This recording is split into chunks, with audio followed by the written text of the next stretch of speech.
Bismillahirrahmanirrahim. Assalamualaikum warahmatullahi wabarakatuh. Perkenalkan, nama saya Febrianto Rudianto, NIM 20031501050 dari kelas PJKRD. Baiklah, pada kesempatan kali ini saya akan mempresentasikan tentang memahami manusia melalui filsafat. Baiklah, sebelum kita masuk inti materi, alangkah baiknya kita mengetahui tentang pengertian manusia. Manusia merupakan makhluk ciptaan Allah Subhanahu wa Ta'ala yang paling sempurna, karena manusia dibekali berbagai kelebihan dibandingkan dengan makhluk lain. Yang kelebihan nafsu, sifat dasar iblis, taat, patuh, tunduk, serta sifat dasar malaikat dan akal atau sifat keistimewaan manusia. Dalam Al-Quran, surat Al-Syariah 51 ayat 56, Allah Subhanahu wa Ta'ala berfirman, yang artinya, aku telah menciptakan jin dan manusia, melainkan agar mereka beribadah kepadaku. 1. Dari tafsir tersebut terlihat jelas bahwa jin dan manusia diciptakan untuk beribadah kepada Allah Subhanahu wa Ta'ala. Namun, banyak dari golongan manusia yang tidak dapat melakukan sebagaimana yang diharapkan oleh Sang Pencipta, yaitu Allah Subhanahu wa Ta'ala.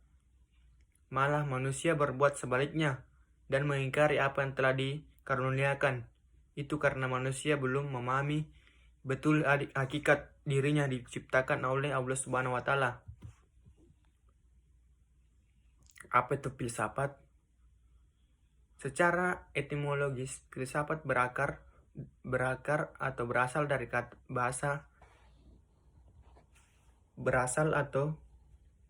bahasa Yunani, yaitu yang berarti cinta, dan sophia yang berarti kebijaksanaan. Dari filsafat adalah cinta akan kebijaksanaan. Kata sophia dalam pandangan filsafat lebih dari sekedar wisdom. Dalam bahasa Inggris, sophia mengandung banyak makna. Beberapa filsuf Yunani seperti Herodot tahun 484 sampai 425 sebelum Masehi, Pythagoras 560 sampai 480 sebelum Masehi, dan Plato 427 sampai 347 sebelum Masehi menunjukkan keanekaragaman pengertian ini. Hedros menggunakan kata Pyclopien dalam upaya untuk menemukan sesuatu.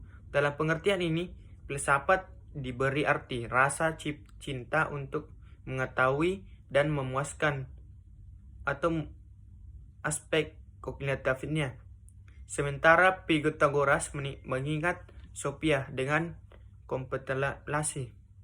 Plato, sebagaimana dipaparkan oleh Andre atau Ujan, lebih jauh menunjukkan hakikat filsafat dengan hasil komplikasi dalam 5 karakter berikut. 3. Pertama, dapat bertahan terhadap diskusi kritis. Artinya, kegiatan utama dari filsafat adalah mengkaji secara kritis tentang segala hal.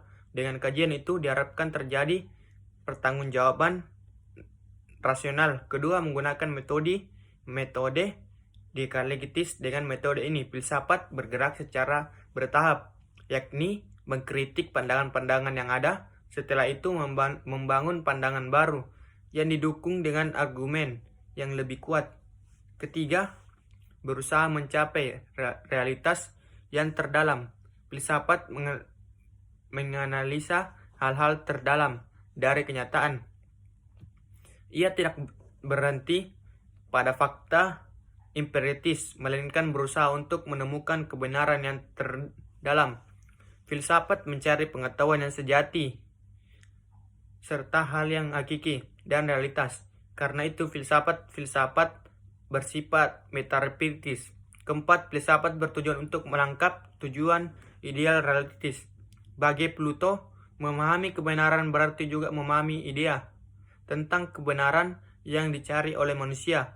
Idea tentang kebenaran terlihat dari sebagai realitas tertinggi bagi manusia. Yang kelima, mengetahui bagaimana harus hidup sebagai manusia. Dalam butir ini, filsafat dikaitkan dengan sesuatu pengetahuan yang benar tentang cara hidup sebagai manusia. eksistensi manusia sebagai individu. Pembahasan ini mengutip tulisan Zainal Abidin ketika membahas tentang filsafat eksistensi Soren Abiy Kirgetian tahun 1883 sampai 1855. Tulisan yang menitik beratkan pada pandangan tentang eksistensi manusia dan tahapan-tahapan perkembangan. 11 eksistensi manusia dan tahapan-tahapan perkembangannya. Tahap estetis. Tahap estetis adalah tahap di mana orientasi hidup manusia sepenuhnya diarahkan oleh mendapatkan kesenangan. Pada tahap ini manusia dikuasai oleh naluri seksual, libido, oleh prinsip-prinsip kesenangan yang hedonik dan biasanya bertindak menurut suasana hati atau mood. Kierkegaard mengambil sosok dan Don Juan sebagai model manusia estetis. Don Juan hidup sebagai hedonist yang tidak mempunyai komitmen dan keterlibatan adapun dalam hidupnya. Ia tidak mempunyai vision dalam menyikapi dan menindaklanjuti suatu persoalan. Tahap etis memilih, dan tahap etis berarti mengubah pola hidup yang semula estetis menjadi etis. Ada semacam percobaan di sini di mana individu melalui menerima kebijakan-kebijakan moral dan memilih untuk mengikatkan diri kepadanya. Prinsip kesenangan hedonisme dibuang jauh-jauh dan sekarang ia menerima dan menghayati nilai-nilai kemanusiaan yang bersifat universal. Sudah mulai ada passion dalam menjalani kehidupan berdasarkan nilai-nilai kemanusiaan yang dipilihnya secara bebas. Perkawinan merupakan langkah perpindahan dari ekstensi etis ke ekstensi etis. Tahap regulitus. Keontikan hidup manusia sebagai subjek atau aku baru akan tercapai kalau individu dengan mata tertutup lompat dan meleburkan diri dalam realitas Tuhan. Lompatan dari tahap estetis ke tahap regulisis jauh lebih sulit dan sublim daripada lompatan dari tahap estetis dan ke tahap etis. Maka secara rasional kita bisa mempertimbangkan segala konsekuensi yang mungkin akan kita hadapi, sedangkan lompatan dari tahapan etis ke tahapan regulisis nyaris tanpa pertimbangan-pertimbangan rasional.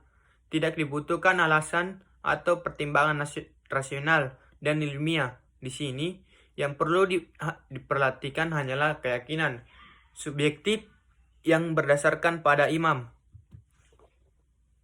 Hakikat manusia dalam pandangan filsafat.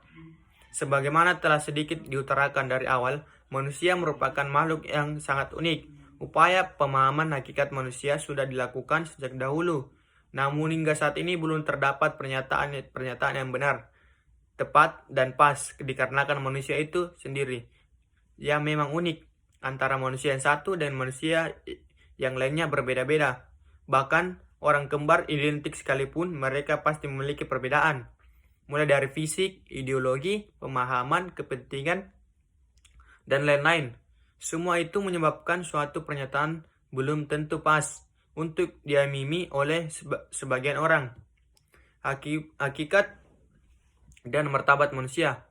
Tahapan religius sebagaimana telah dijelaskan di atas, dalam bagian ini lebih diarahkan pada hakikat dan martabat manusia berdasarkan agama tauhid. Manusia dalam ajaran tauhid tersusun dari dua unsur, yaitu unsur materi dan unsur non-materi, jasmani dan rohani.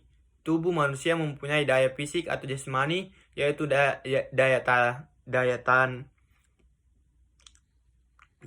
mendengar, daya tahan melihat, daya merasa, daya meraba, daya mencium, dan daya gerak, baik di tempat seperti menggerakkan tangan, kepala, mata, dan sebagainya.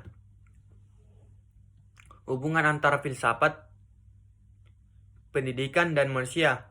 Dari pemaparan di atas, ternyata manusia benar-benar merupakan makhluk yang unik. Manusia memiliki beberapa atau berbagai dimensi dasar, lebih baik secara pribadi, jiwa, kelompok, dan lainnya. Semua itu bercampur aduk menjadi potensi dasar atau bawaan manusia, sehingga disadari atau tidak disadari, manusia telah mengembangkan potensi-potensi tersebut, baik secara maksimal maupun tidak, dengan baik ataupun buruk. Semua tergantung manusia itu sendiri dan lingkungan yang mempengaruhinya. Kaitan dengan hal tersebut, dengan akal manusia yang bisa dikatakan jenius, manusia dapat menemukan jalan untuk mengembangkan potensi-potensi mereka,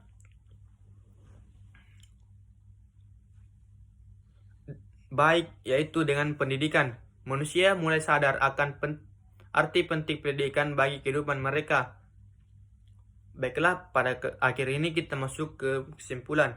Kesimpulan dari filsafat menyoroti gejala dan kejadian manusia secara sintetis dan realistis, serta memiliki ciri ekstensif, inisiatif, dan kritis.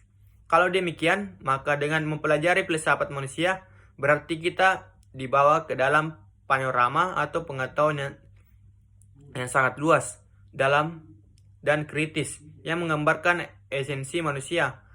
Panorama pengetahuan seperti itu paling tidak memiliki manfaat ganda, yaitu manfaat praktis dan manfaat teoritis. Baiklah, sekian dari video presentasi saya. Lebih dan kurangnya mohon maafkan. Wabillahi taufiq wal hidayah. Wassalamualaikum warahmatullahi wabarakatuh. Salam olahraga.